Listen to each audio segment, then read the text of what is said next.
Why was the marriage of an innocent girl arranged with 4 older men? Those cruel men continued to oppress her in such a way that just witnessing it made everyone's soul tremble. After hearing today's story, tears will surely flow from your eyes. This is a sorrowful story of an innocent girl. Make sure to watch this story till the end. Watch the men talk down together. The girl who was subjected to this cruelty was 20 years old. She came to the Sultan's court crying and faltering. The king's court was in session. The king was listening to the pleas of all the petitioners, and the girl began to cry. She cried so much that she fainted. She couldn't say anything with her own lips. When King Salamat saw the girl crying and fainting like that, he stood up and became quite worried about what was wrong with the girl.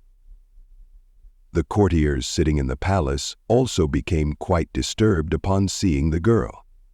The Sultan quickly ordered the soldiers to pour water over the girl's face and immediately revive her so that we can hear what plea this girl has brought. The court doctor was summoned quickly. The doctor checked the girl's pulse and said that the girl is very weak and has fainted due to weakness. A little while later, when the girl regained consciousness, she started crying again.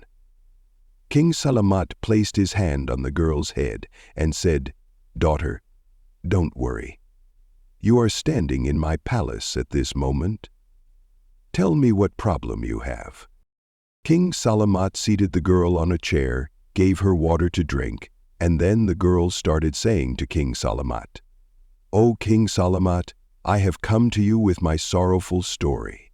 The innocent girl cried and said, "O King Salamat, my life is in danger. Please save me, otherwise those people will tear me apart and eat me. I have been enduring the oppression happening to me for a long time." The girl sat in front of everyone, and all the people wanted to know her story in silence, wanting to understand what exactly happened to her.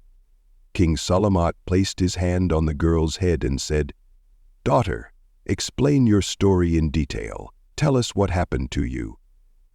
The girl began to narrate her painful story, saying, "O King Salamat, I was 10 years old when my parents lived together. My mother often cried and told me, 'Your father is an alcoholic. He insults me, beats me. Your father is not good.' I was young then and couldn't understand these things. My parents used to fight every day.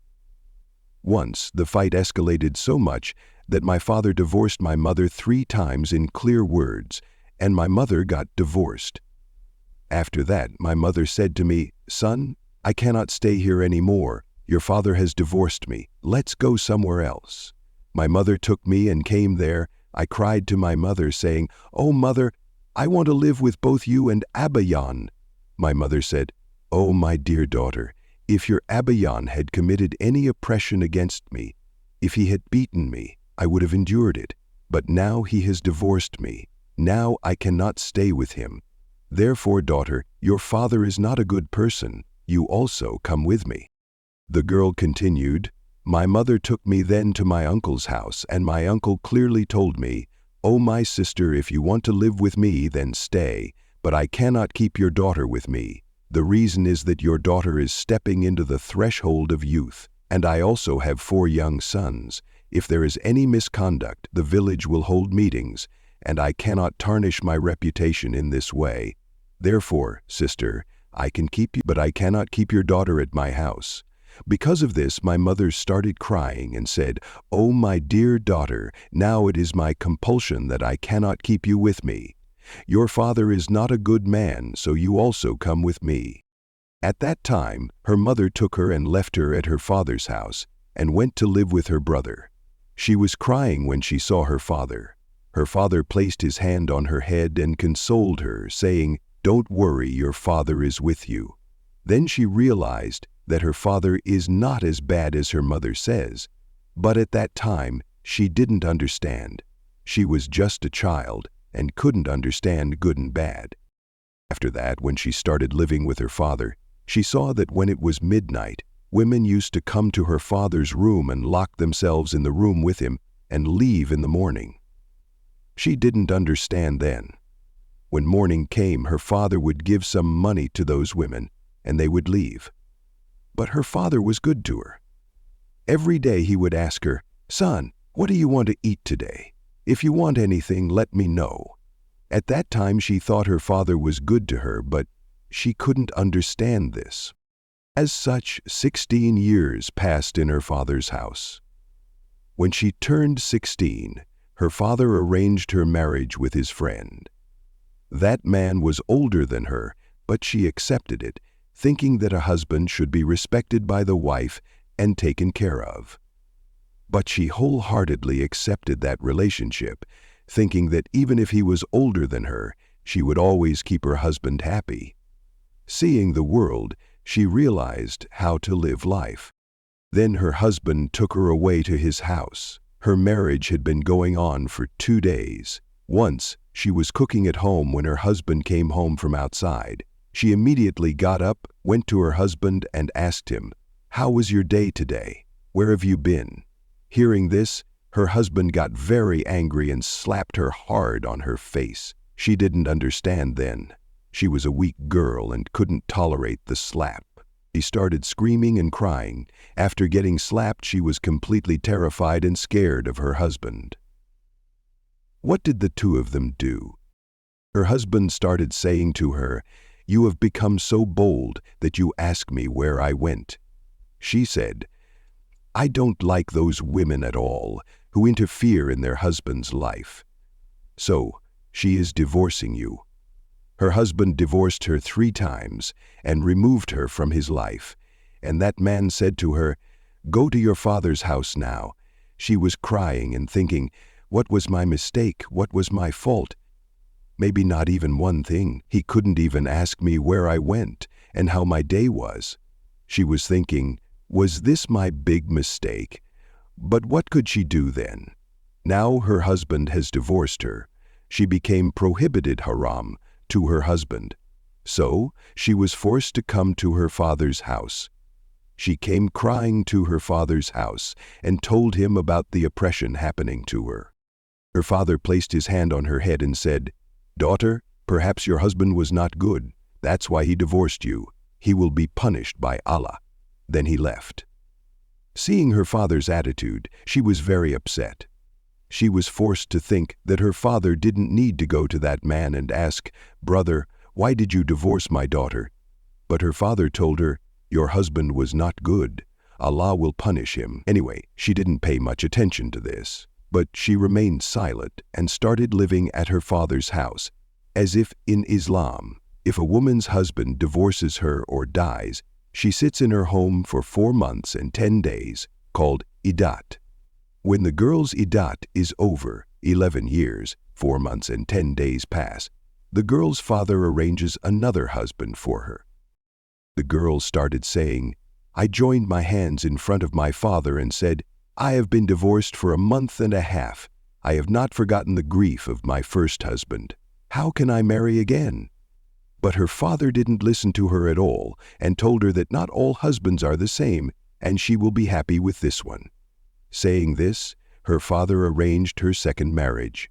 She went to his house after the nikah, and her second husband kept her for 3 days and divorced her on the 4th day without any reason. Now she had the stamp of divorce twice on her forehead.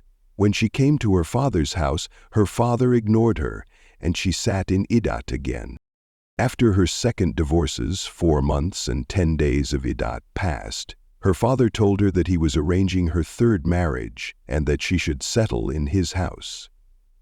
She was enduring the oppression upon her. She joined her hands in front of her father and said, "Oh, my father, please forgive me and save my life from these people. Don't marry me. I cannot endure this oppression. Why do you arrange my marriage again and again? If I have become a burden to you, then leave me in an orphanage. But Baba Kudara, don't oppress me like this. Don't arrange marriages where men bring me to their house, torment me for 2 or 3 days, and then divorce me. If a man does this to me, if he keeps me for 2 days and divorces me, then what will I do? Don't ruin my life."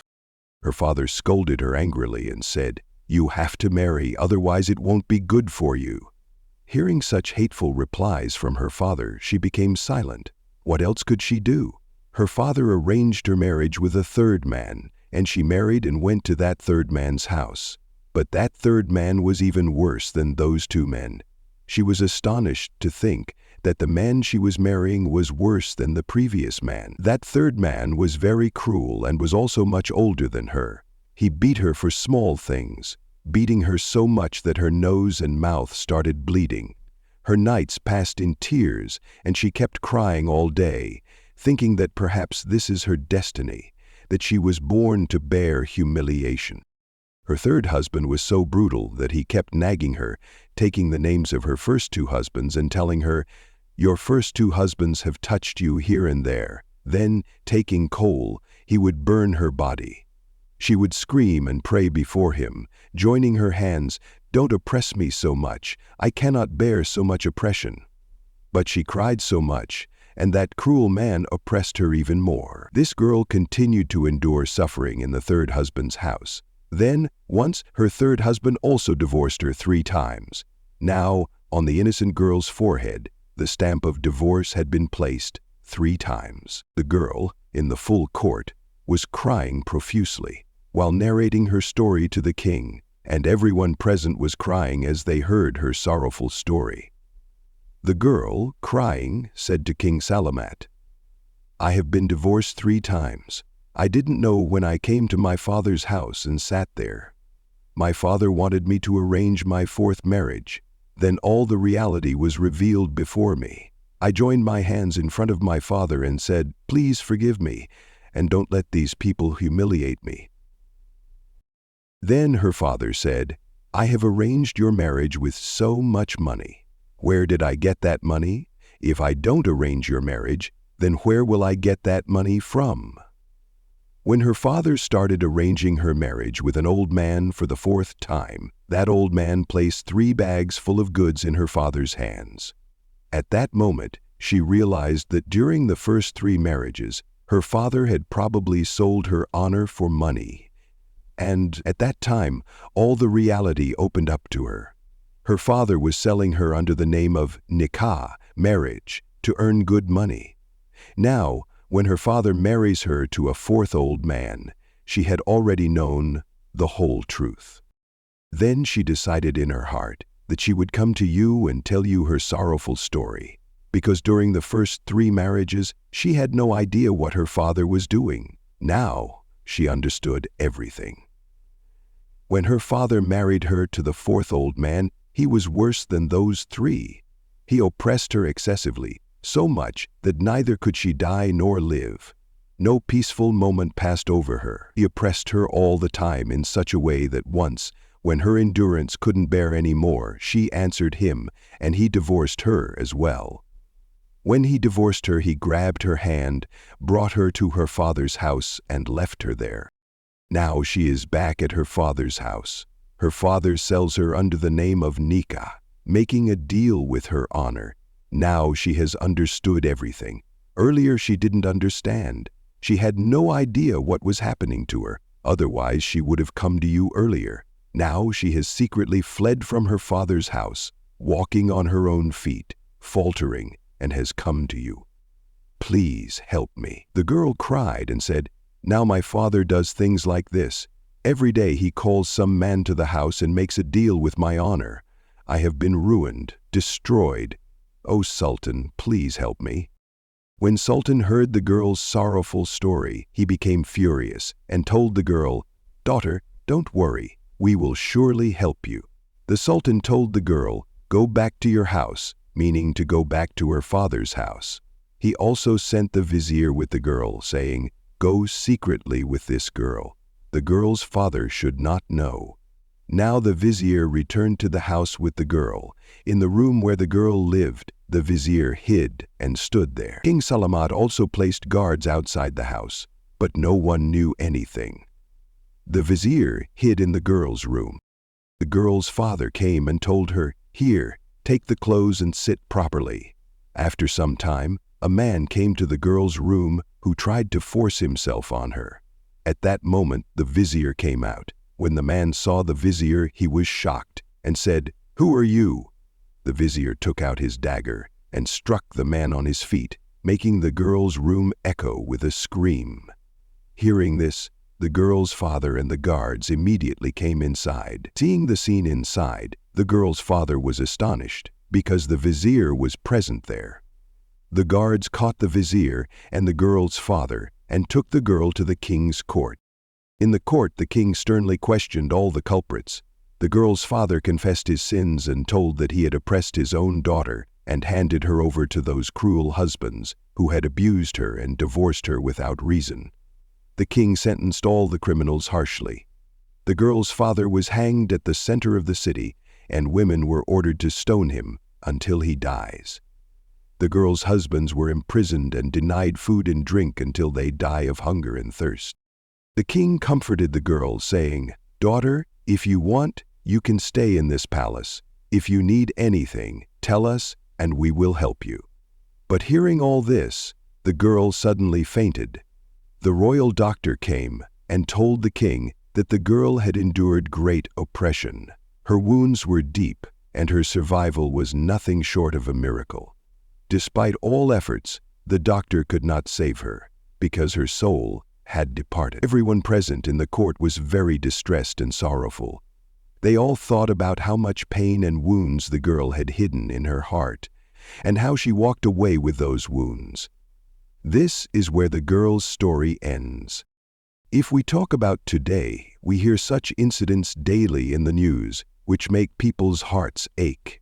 Whether it is oppression against a 10-year-old girl or thousands of people, news of atrocities and oppression against innocent girls emerge. Sometimes a doctor is killed.